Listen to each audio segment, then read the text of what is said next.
I'm Carol Cohn, and welcome to Purpose 360, the podcast that unlocks the power of purpose to ignite business and social impact. Today's a very special day at Purpose 360. It's our 150th show. And for that milestone, we started in 2018. It seems like only yesterday, but it's been such an amazing journey to have leaders such as Paul Pullman on the show, Alan Murray from Fortune Media. We've had authors, we've had not-for-profits, we have had special people that have changed the world through their personal purpose. I hope that all of our listeners will truly go back into our archives and listen to some of the shows, also including CEOs that have crafted their purpose. Edmund Scanlon from the Carey Group. And today we're going to talk with Mark Clouse, the CEO of the Campbell Soup Company, how together, because Carol Cohn on Purpose did work with the Campbell Soup Company to refine their purpose, to help them create a very powerful ESG framework, and as well to help craft their new employee value proposition. We talk with Mark about the development of the company's purpose, how it ties into something that they call a tapestry, their values, their mission, their strategic pillars. There's so much that is so rich and so delicious in this conversation. So let's get started.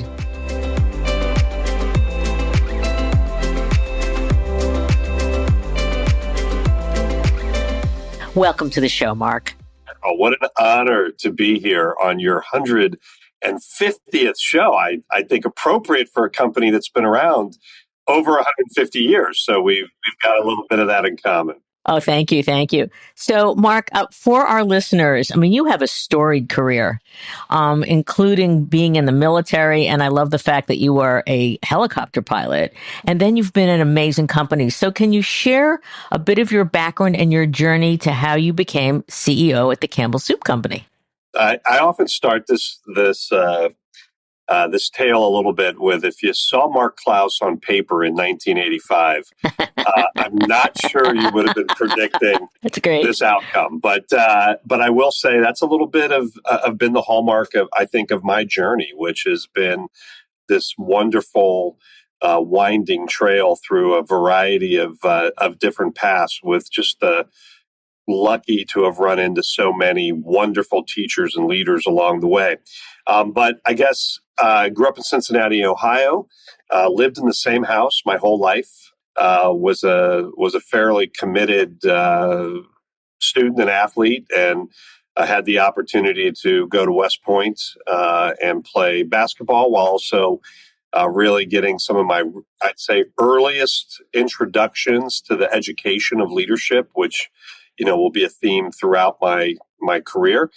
Spent 6 years in the military in a variety of different roles, but my particular skill was a helicopter pilot, as you pointed out, and just a wonderful experience. I often say, after being a parent and a husband, the experience that will always be the most special, and I feel so privileged to have had, was leading the men and women in service of our country. But after that, I think maybe in a little less traditional twist and turn, left the military and joined Kraft Foods. And now that was back in the late 90s, and have spent my time essentially the first 20 years or so at Kraft, and then ultimately Mondelez when we split the company into two, and then had the privilege to be the CEO of Pinnacle Foods. That business ended with a sale to Conagra Brands, and at that point,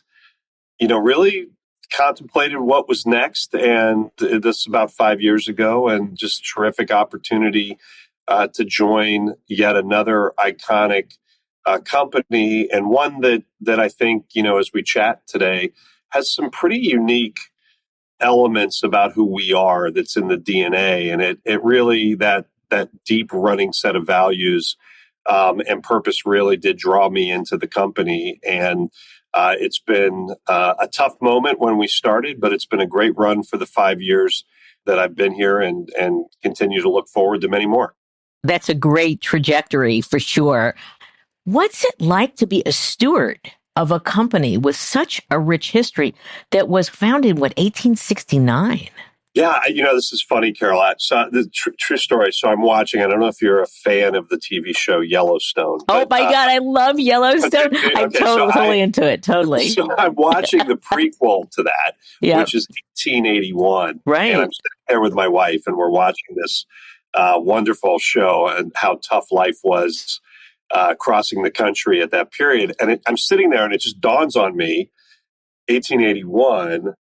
Oh my goodness, Campbell's had already been a company for 12 years by the time that show was staged. And, when you think about it in the context of starting essentially 4 years after the Civil War, we are literally, I'm sitting today 1 mile from where Joseph Campbell put the first tomato in a can in Camden, New Jersey. And that kind of longevity, consistency is pretty unique. I mean, we also, I think, in another unique aspect of Campbell's, our largest shareholders are the founding family, where they own just under 50% of the company.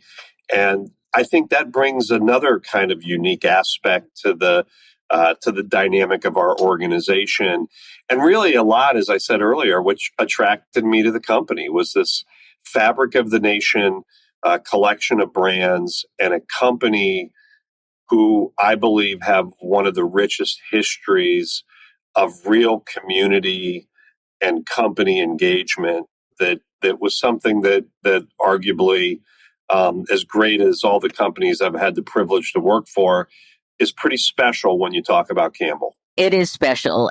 So let's turn to purpose, because early on, in your leadership, you felt that purpose needed to be refreshed. I mean, Campbell had a purpose, but was it current for today? Was it current for the vision that you had? And you were very engaged in it, which I think is great. So I'll let you share with our listeners what your purpose is and what does it mean to you and the company? Let's just start there. Let me maybe give a little, before I share it, I'll just say that to me, as the leader of an organization or as a company, that purpose is paramount, right? It is the why. And as you try to inspire, motivate, or even direct, really, an organization, if people don't understand the why, my experience would say that you're not going to get the best versions of people on your team, because if you're not playing for something beyond the paycheck or beyond the job, I think, and the great news is we live in a world today where more and more of the folks that are joining the workforce care about this even more. And so when you can't articulate the why your company is, or what the, if you will, that kind of guiding, true north, it's very difficult, I think, to mobilize and inspire people. And when I came in, we already had a purpose. It was a purpose born of a completely different strategy. And although I found it to be inspiring in its own right, it really was attached to something very different than what we were setting out to do. So we landed, as you'll know all too well, but connecting people through food they love. To me, what is a little bit of the magic of Campbell's is that when you think about our company, we bring people to every occasion that we're in, whether it's dinner, whether it's snacking, although, we may snack on our own a little bit here and there. But the fundamental promise or premise of why we do what we do is really about connecting people. And we happen to do that through food and food that they love. And as we went through this journey together, there were a lot of great elements of our company that we could draw upon. But I will say I do like a purpose that I can't just drop any company name into and they live into it. And as you know, I think we wrestled with a lot of things that might be true of the food industry. but not as uniquely owned as Campbell's owns it. I remember, Mark, that we were really deliberating about connecting people. Was it to food? And you went, no, it's through food. It's those moments where people, family, friends, individuals, you connect together. And why was that so important to you? Because to me, I felt like, again, in the spirit of purpose, that the food was really the conveyor to this incredible feeling or sense of connectivity. Even words like food they love, creates this more emotive space. And although the enjoyment of the food is an important part of what we do, I thought there was real power in what happens through the food, right? The love for the family, the memory of a green bean casserole at your favorite Thanksgiving gathering, the moment that you're sharing goldfish with your child's first day of school, or a drive to soccer practice. And I have to give you kudos for being patient. And I know we pushed back and you said, let's be more patient. Let's deliberate. And you did. There are so many people that are very envious of your purpose. Look, I think one of the things that's really important for a company that may be embarking on this journey is to be really crystal clear on what purpose is versus what you may determine your mission to be, or some people may talk about vision. It's like, for us, as you'll know all too well, our purpose is really our why. Our values become our how. Our mission is the what. And then the strategic framework is really that roadmap. And look, I think you guys do a great job of coaching organizations through that. But that, I think, is really important for a company or a team that's embarking on the journey. Thank you for that clarity. And for our listeners, you call that, by the way, a tapestry, and you put it in, you publish it. It's in your corporate responsibility report. So we're going to put a link in our show notes to that so people can see it, because it's very clear and it's very transparent to how you are going to market. So I give you a lot of kudos to you for that. No, thanks, Carol. And I think the other thing from me that is really important is the simplicity of it. What I would challenge everybody as they go through this journey, and this is a little bit of a throwback of gratitude to my time in the military, but simplicity really matters, right? You want everybody in your organization, for us from the floor of the plant, sales rep out on the street, to the executive team that's here in Camden, to be able to articulate, to repeat, to understand those. It's a lot easier to write 3 pages to explain your purpose than it is to get it down to one crisp statement. And have it reflect your ethos, have it be authentic. So I'd love to just share, what are some of the absolutes that you would suggest to any other C-suite individual who's going to go, we're going to really discover our purpose, or we're going to refresh it. You did say that keep it simple. So that's one absolute. Are there a couple others? One of the tests for you, I mentioned this a little bit earlier, but how many different companies can you drop into it, right? If you find that you can take your, top 3 or 5 competitors and they could all sit in the same area, that may be a moment to challenge yourself to try to find something that may be a little bit more ownable or a little bit more unique. And then, this one of the things that I think is so tricky about these journeys is how you balance the input and the engagement of your organization while recognizing that when you try to be something for everyone, you can wordsmith these things to death. And I've been part of that, where you end up, all right, well, we'll leave that word in and that word in, and then you all of a sudden have created something that maybe isn't what it could have been. And so, be brave enough that at some point as a leader, you may have to sit down with it in a room and say, okay, this is it. Time to make the call. This is where we're going, and this is the way we're going to do it. And Don't shortcut the process by doing that too quickly, but be prepared at some point. You're not going to probably be able to group think your way to a great purpose. So let's turn to you've got your purpose now. It ties through your tapestry to your values. Can you talk a little bit about the 5 C's? Because I know that, again, that was simplicity.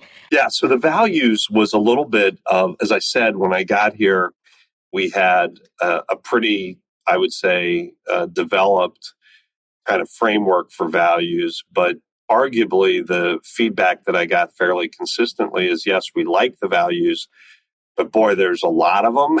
They're a little complicated. There were behaviors then that fell below.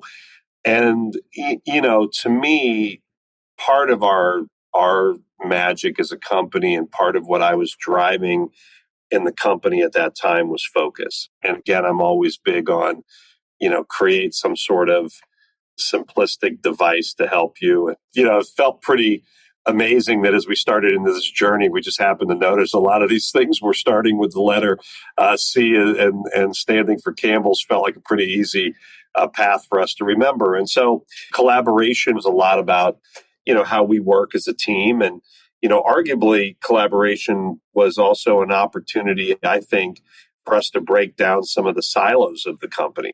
Really, the second one is character, which I think is very embedded in care in many ways. It's a little bit of the rationale for why that care is so important is because we bring this sense of character, and that's how I connect it to the most trusted company, right? So it's really, that constant position is one, if not the nation's most trusted food and beverage company, really comes from this idea that we do the right things, and that has been in place for 150 years.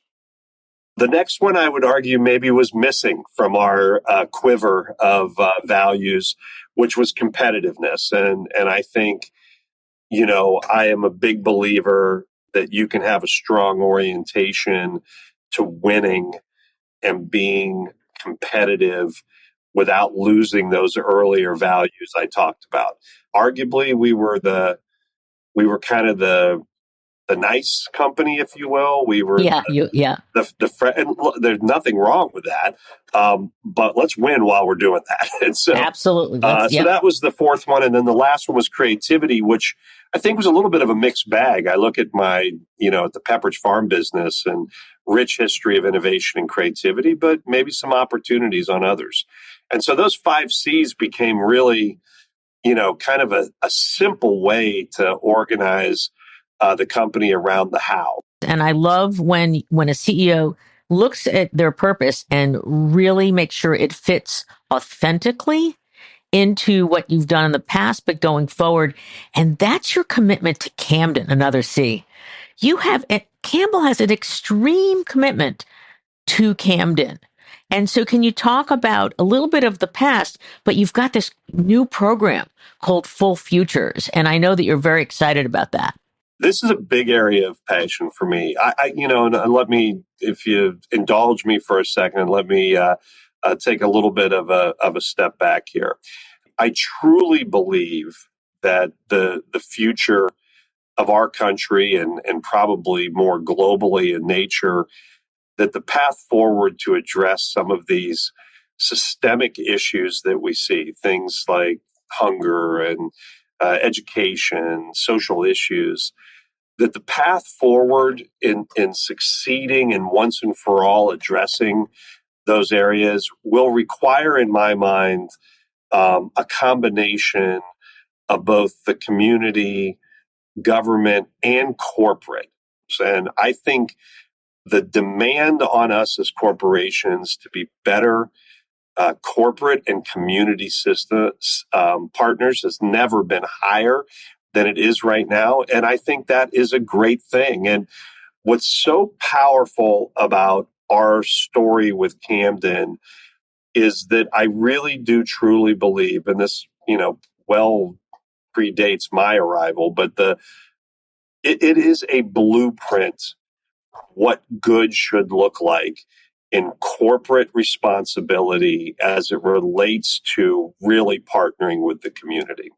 at the heart of it is this idea of real legacy for a company. And I think of legacy as something that otherwise would not have happened if we were not here. So what can I point at that would not have been accomplished or could not have been done without us here? And that requires you to really partner in a way beyond just funding, but how we share our capabilities, how we commit over longer horizons, how we connect and understand what the community's challenges or opportunities are, and then find a way that we can collectively work together. It's the only place I have ever worked where the mayor of the city is a friend. I know what he's trying to accomplish and what he needs. I know the superintendent of the school district. I know the chief of police. I know the other corporations in our neighborhood and what the CEOs are trying to get done there. And we're able to work together to tackle real problems. And that, to me, is how we're going to fix some of the societal issues that honestly have plagued us for generations. And so let's talk about one of those issues. And for us, one of the biggest challenges in Camden, as it is for many at-risk communities, is nutrition, and in particular, nutrition for kids. And what a lot of people may not understand is that the conduit for that runs through the school system. And as much as we may have all heard a joke along the way about a school lunch or a school meal, for our kids in Camden, this is likely their only square meal of the day. And so ensuring that we've got great nutrition in that school lunch is a really powerful idea. What makes it a legacy, though, is the ability for us to do it here in Camden and really once and for all provide a path forward on how to solve this challenge of through school lunch and school nutrition, how we make sure that these kids are getting the right food. And so we've committed to this 5-year program. We're in 2 years in. What's interesting, Carol, a lot of this isn't actually about not having the money. In many cases, it's about the know-how for procurement, or what's the right technology to have in the school that can prepare better meals, how to engage or involve your kids to help understand menu selection. And so all of these elements are part of our Full Futures program that we've been working to refine in Camden and then see this traveling to other communities. It's a little bit of a longer story, but it is, to me, an example of the difference between writing a check and handing it to the school district and truly partnering with them to solve a problem. And it's bringing the core capabilities and competencies from Campbell into that market. So I love, for example, cafeteria equipment, expanded meal programs, nutrition education, menu reformulation, which I really like, and sourcing more local fresh produce. And I'm sure that you also have a massive volunteerism program where you've got your colleagues, hands-on, as you are hands-on.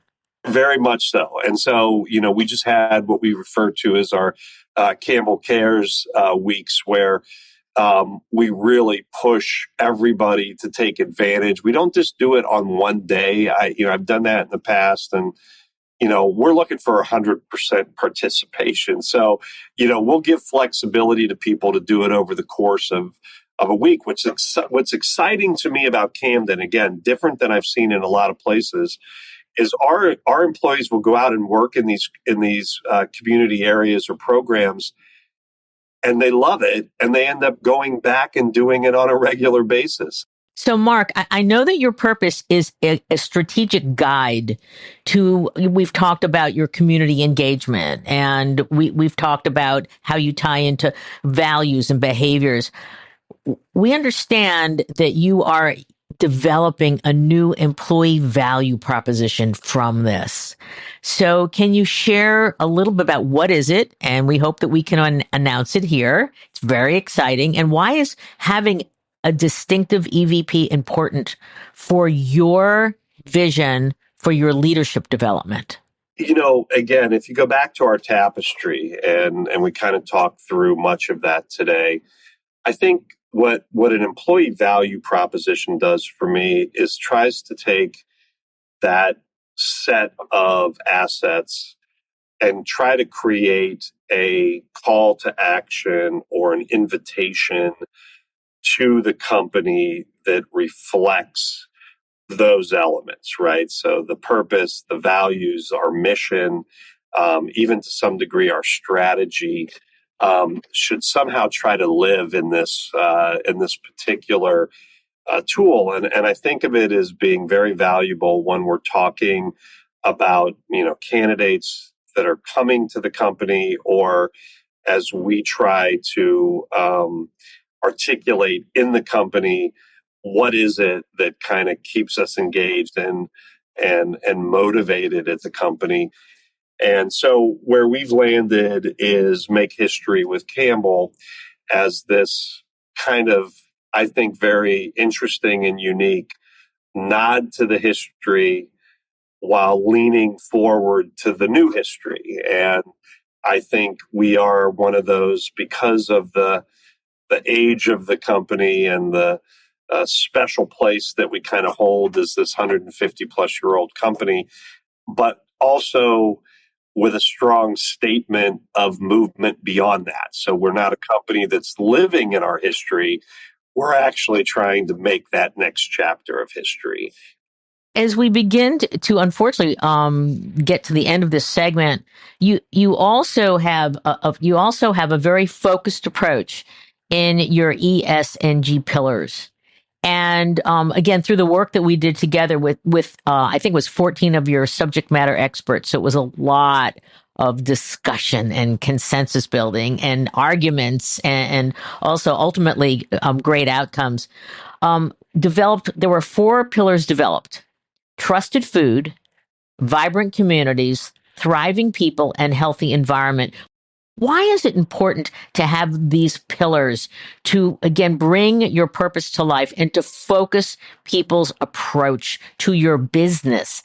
I think of this as really much of the evidence of our ability to kind of not just talk the talk, but actually walk the walk. And, I think the way we've framed it is really the areas where we see our biggest opportunity to contribute. We were very thoughtful about going through our ESG strategy, determining what we're going to lead on, what might we be a follower on, because we may not be the best to kind of crack the code, but boy, we want to be there quickly as people do. And really kind of built this collective view of it.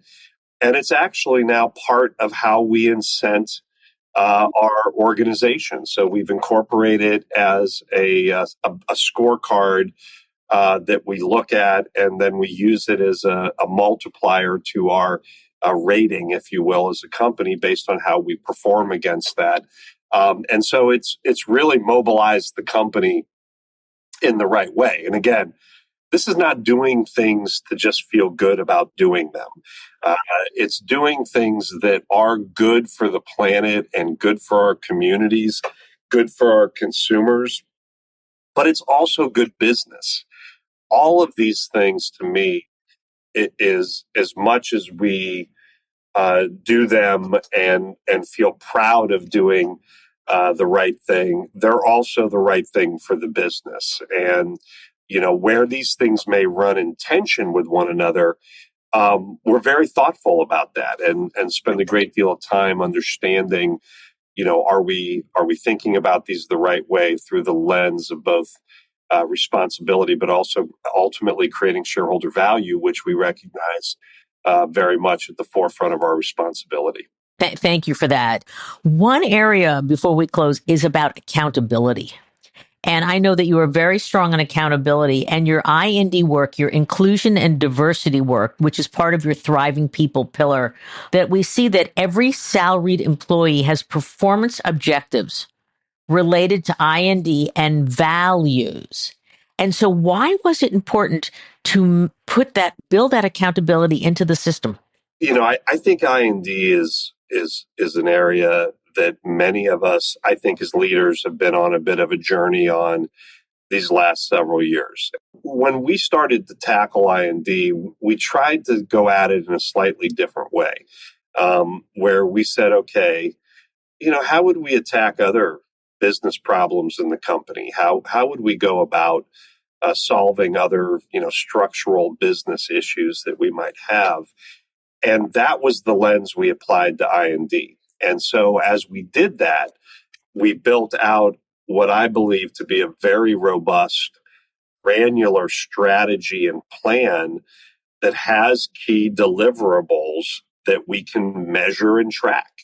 And our goals that exist within our teams are one of those areas. And just like we would any other turnaround on a business, if you don't have that ability to track progress or to really drive accountability through your organization, then it just becomes a bunch of grand gestures or big targets. Briefly on AI, you've been using a little bit of AI to look into trends of consumer taste, and you've created some new products from that. AI is, of course, a little bit in my mind of this next big frontier that we're about to enter in. And I truly do think it is a game-changing technology that will touch every aspect of what we do and how we do it. I also think it has a lot of complexity. So governing it within the company has been a big priority for us in ensuring that we're doing it the right way, but we're not going to sit on the sidelines. So we've been in the game and learning and playing. And one of the first places we really deployed, a version of artificial intelligence was really to help us synthesize the many, many data streams that we had coming into the company. And so we built this engine that takes all of our consumer insights, many of our social media feeds or online monitoring, all things we were doing individually, and brings them together with an interface that enables kind of productive learning as we get into better precision on picking the next trend in flavors or recipes. So some of the things that we've done on flavor varieties for chunky soup, or even limited time offers on goldfish, we've been utilizing the technology, looking at where new product trends could go. Very much, I think, a tool that has found its way into all of our brand teams, our consumer research, a variety of different places. And I really do see it to some degree as a bit of the tip of the iceberg. I think there's a lot more out there that we're going to see find its way into, like I said, just about every aspect of how we do business. I always like to give the last word to my guest, and you have been amazing because you've been very, very candid and I would say fairly intimate in terms of your passion and your commitment and how you see the future and how you are shoulder to shoulder with your colleagues. So the last comment to you, Mark. Well, thank you, Carol, for having me. I feel very honored to be. Oh, it's mine. It's mine. 150th episode. But I just would leave everybody with this thought, which is, we do live, as much as it's easy to kind of find our way to pessimism or disappointment in many aspects of the world. I actually find us in a moment where there's never been more awareness, accountability, inspiration, or motivation to make a difference. And I think that as a corporate leader, there's also never been a better time for corporations to start to carry some of the weight in that journey. And I'm excited about that. I think our employees and team members expect it from us. And are going to let us know if we're not living up to that expectation. And I think that's a great thing. And so as much as it may be easy to spend time in those darker moments, hopefully I can encourage everyone out there to look for that brighter moment to make a difference, get a great purpose in front of your team, and you can really make a difference. I don't need to add anything to that, Mark. Mark Clouse, CEO of the Campbell Soup Company, you are doing an amazing job of stewarding a beloved 150 plus year old brand in a beautiful way. And I know that you're going to have some incredible successes ahead of you. So thank you very much for joining us on Purpose 360. Great. Thanks, Carol.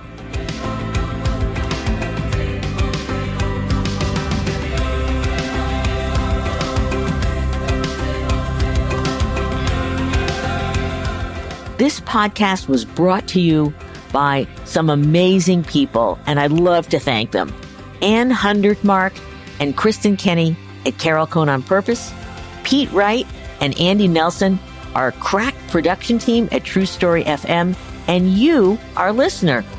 You know, we love hearing from you, so please give us feedback. Let us know names of people you'd like to hear on a future episode. How about some new questions to ask? And also, please rate and rank us, because we really want to be as high as possible as one of the top business podcasts available, so that we can continue exploring together the importance and the activation of authentic purpose. We all know every company, every brand, every not-for-profit must define their purpose, refine it, and activate it, and evolve it over time so it has the greatest impact on business, growth, and society. And by listening to these episodes and sharing them with your colleagues and talking about them, I want to inspire you to have an amazing answer to this question: what is the power of your purpose? Thanks so much for listening.